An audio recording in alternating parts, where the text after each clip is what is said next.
In this video, we are learning WinSCP Alternate FileZilla. Download and install FileZilla. Create SFTP connection with AWS EC2 instance. Transfer file to server. Here we are creating directory from terminal, and also we are create directory from GUI. So here we are creating directory and we are checking if it is reflecting or not, right? So let's create another directory from terminal. So last we create directory from GUI, now from terminal, mkdir, and the directory name whatever you want. I name it terminal. Now ls again, you will see terminal is there.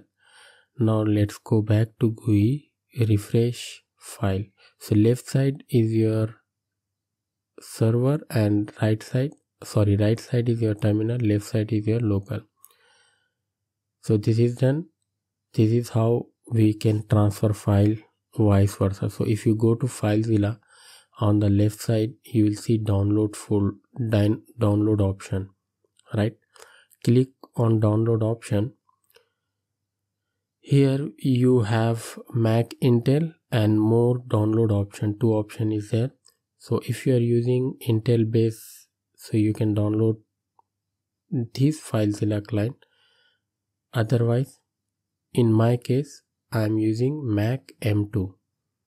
You see Mac M2, latest Mac OS Sonoma. So I will go with additional download option. And if you see Mac OS Apple Silicon is there, we will click on that option. Download this file. Once download, save the file. Now it's completed. Double click on it. Okay, we will see FileZilla is in our Mac. Now it is not there in the application. We have to drag and drop if you want to see it on our application. Double click on it. Okay, because we have not downloaded this application from App Store, so we have this warning. Click on open. Yeah, I want to give access to the network volume. Allow. Okay, now we have completely downloaded it. Now we will see how to create a connection. Open it and go to File, Site Manager, and here from my site, create new site and give it a name. I will give test.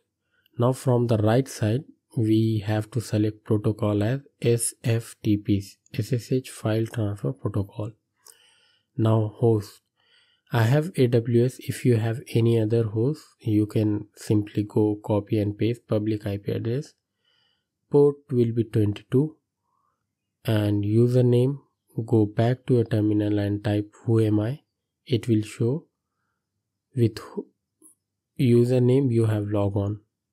So Ubuntu is there.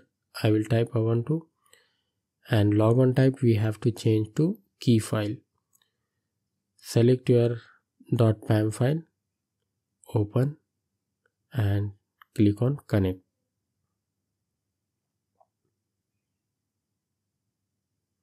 Now to the left side, okay, unknown host, always trust, okay. To the left side on the top, we can see status, it's connecting. So this is how you can install and use FileZilla. See you in next video.